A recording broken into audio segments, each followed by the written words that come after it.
K-Rino radio.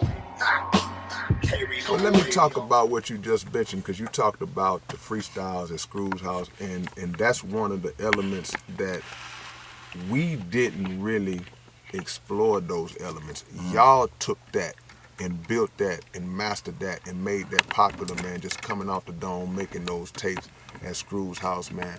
What were the origins of that, man? How did that whole thing just be born like that? Well, in my particular neighborhood where I grew up in Herschelwood, a close friend of mine named Steve, he was a barber. He actually used to cut screw hair.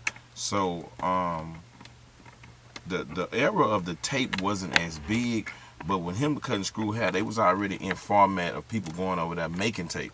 I hadn't went over there yet, so I remember Big Steve having a tape in our neighborhood of freestyle, you know, where they just kicking, and it got very popular. Right. And me, man, at that time, I'm 15, I'm 16, I was very intrigued, not just intrigued on the freestyle part of it, I was just intrigued on the popularity and the fame, and the street fame that Steve was just getting in our neighborhood. Yeah. So my first time really going to Screw House to kind of do those freestyles and do all that stuff, man, it was just based on a tape that was coming from my neighborhood that I had heard. You know, like, man, Steve tape is real hot.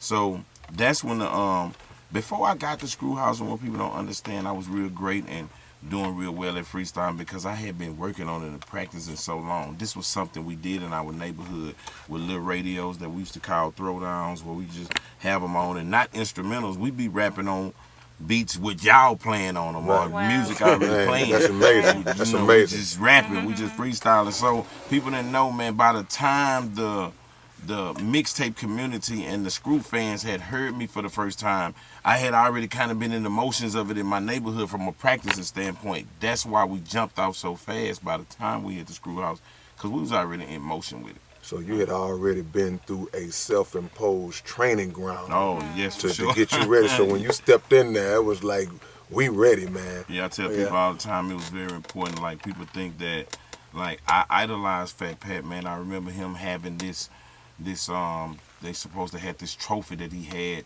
from High Rollers as the Freestyle King trophy, man. And I was very intrigued about this trophy and meeting Fat Pat.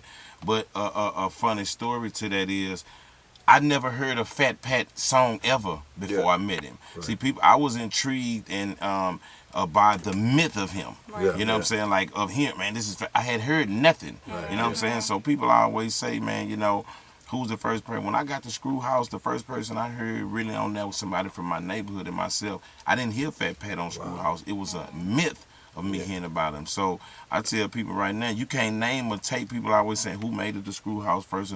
You can't really name me a tape that you heard on Fat Pat before me. Wow. You know what I'm saying? It's just that you just knew the myth of us. It's crazy, man, because I went to school with Pat at Sterling. He said, and I knew the myth of Fat Pat after I was out of school. We was all long out of school, and I used to just hear his name, Fat Pat, Fat Pat, Fat Pat. And I was like, man, it's just some other guy that's popping off. I told the story a while back. I went to the skating ring, to the bowling alley over there off off South Main back in the day, and it's packed in there. And all these people coming out, man, it's hot and we sweating up in there. And I see Patrick Hawkins coming. That's why I knew Patrick Hawkins sitting in home ec class, beating on the table, class clown and doing that. Yeah. And I'm like, man, you Fat Pat? And he laughing like, yeah, you know. So it was the same with me. It was like this mythical figure that I ended up discovering that I knew all along. Yeah. So it's amazing, man. We're here with the legend. Lil Keke is in the building, the Don himself, man.